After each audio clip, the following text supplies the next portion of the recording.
एक समय की बात है जब बुद्ध की प्रसिद्धि दूर दूर तक फैल चुकी थी। दूर दूर से लोग अपनी समस्याओं का समाधान ढूंढने बुद्ध के पास आया करते थे। ऐसे ही एक दिन जब बुद्ध अपने शिष्यों को प्रवचन दे रहे थे, तब एक व्यक्ति अपने पुत्र के साथ प्रवचन स्थल पर पहुंचा। बुद्ध ने एक नजर उस पर डाली और उस व्यक्ति को इशारे से बैठने के लिए कहा। चारों तरफ की हरियाली देखकर और प्रवचन सुनकर व्यक्ति को एक अलग ही शांति महसूस हो रही थी। प्रवचन समाप्त होने के पश्चात बुद्ध ने उस व्यक्ति से उसके आने का कारण पूछा। उस व्यक्ति ने बुद्ध से कहा, बुद्ध, यह मेरा इकलौता पुत्र है। कई दिनों से मैं देख रहा हूं कि यह काफी कमजोर हो चुका है, साथ ही यह उदास भी रहने लगा है।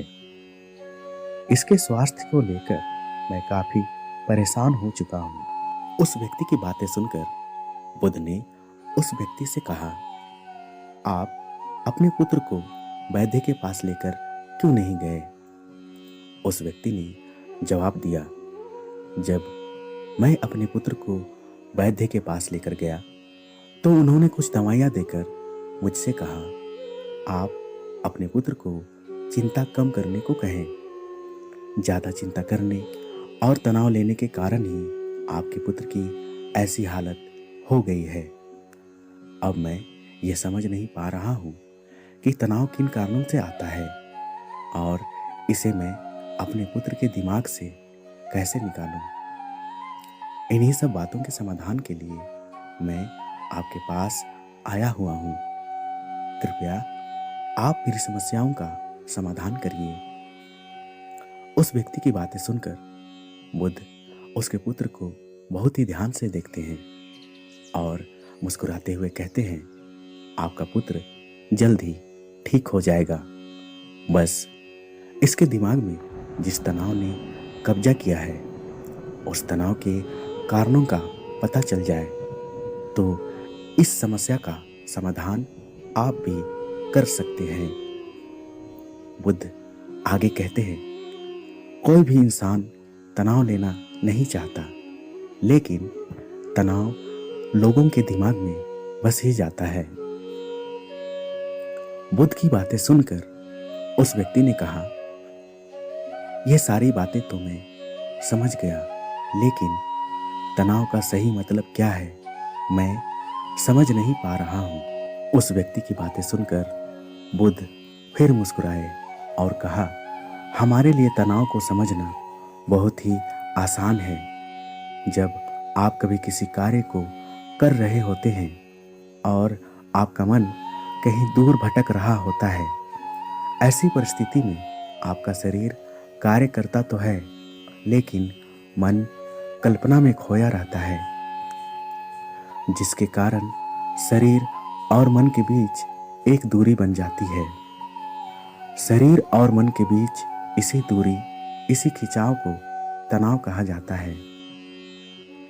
सारी बातें सुनकर उस व्यक्ति ने कहा, बुद्ध, ये तो मैं समझ गया कि तनाव क्या है, पर ये किन कारणों से उत्पन्न होते हैं ये मैं जान नहीं पाया हूं। बुद्ध ने कहा कि संसार में तनाव के कई कारण हो सकते हैं, पर मैं आपको कुछ महत्वपूर्ण कारणों को बताऊंगा जिसके कारण इंसान सदैव चिंताग्रस्त होते हैं।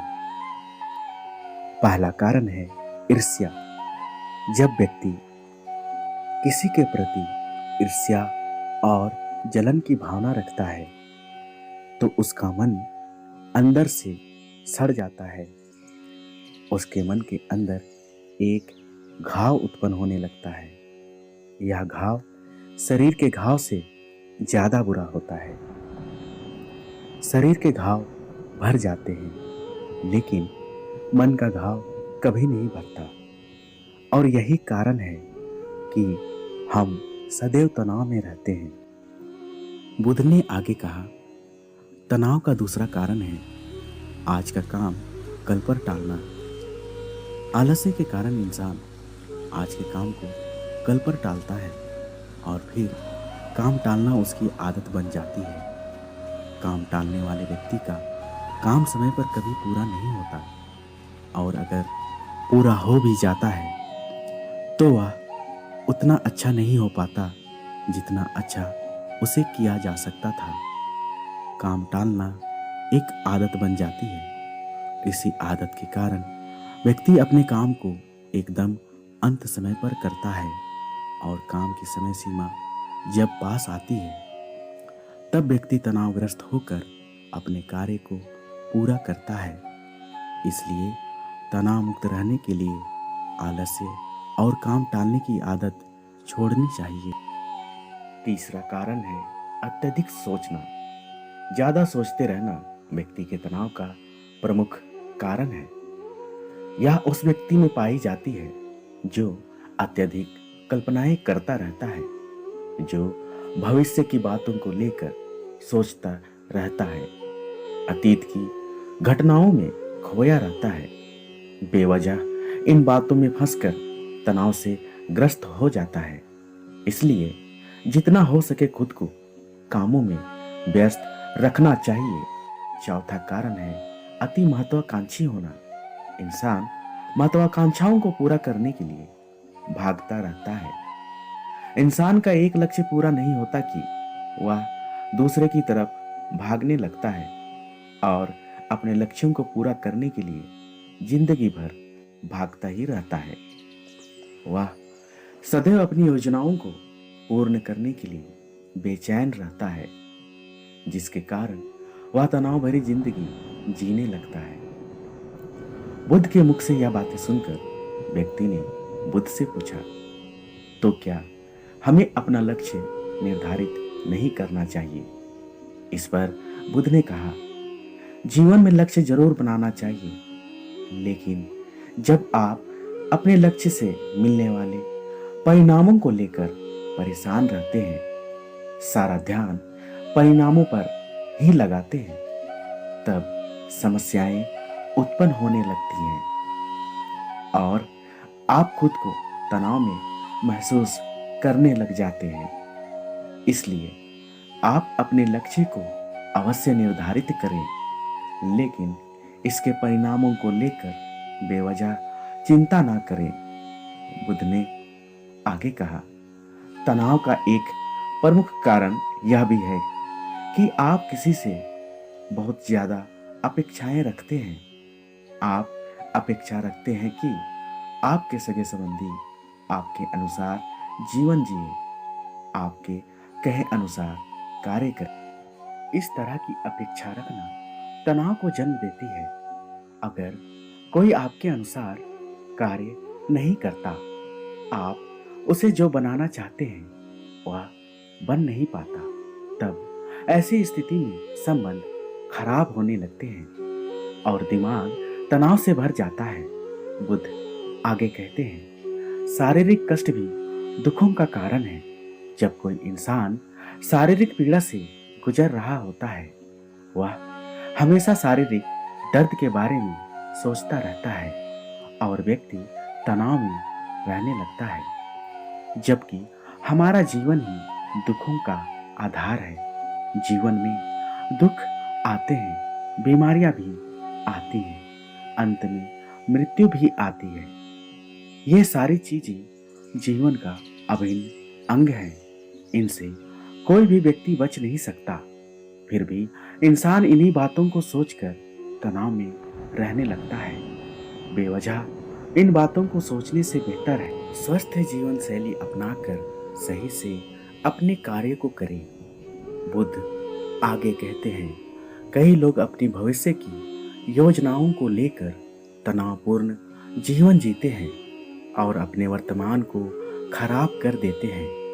कई लोग अपनी असफलता से विचलित हो जाते हैं, जबकि सफलता और असफलता आपके जीवन का हिस्सा है। असफलता आपकी काबिलियत का परिचायक नहीं है। कड़ी मेहनत और धैर्य से किया गया कार्य एक दिन आपको जरूर सफल बनाती है। बुद्ध की बातों को सुनकर उस व्यक्ति ने कहा, बुद्ध, हमने सारी बातें समझ ली, पर आपसे एक प्रार्थना है। हमें कुछ सरल उपाय बताएं जिसे हम आसानी से पालन कर सकें। उस व्यक्ति की बातें सुनकर बुद्ध ने उस व्यक्ति से कहा, चिंता मुक्त रहने का सबसे आसान और अच्छा तरीका है कि जिस समय आप एक काम करते हैं उस समय उस काम को ही करें, उसी का अनुभव करें। इससे शरीर और मन एक ही जगह पर केंद्रित होंगे, दोनों के बीच दूरी नहीं होगी, जिसके कारण तनाव उत्पन्न नहीं होगा। बुद्ध के द्वारा कही गई सारी बातों को सुनकर व्यक्ति अपने पुत्र के साथ बुद्ध का आभार व्यक्त करते हुए वापस लौट जाते हैं। बुद्ध की इस कहानी से हमें यह सीख मिलती है कि चिंता करना व्यर्थ है। व्यर्थ की चिंता करना आपके जीवन को नष्ट कर देती है।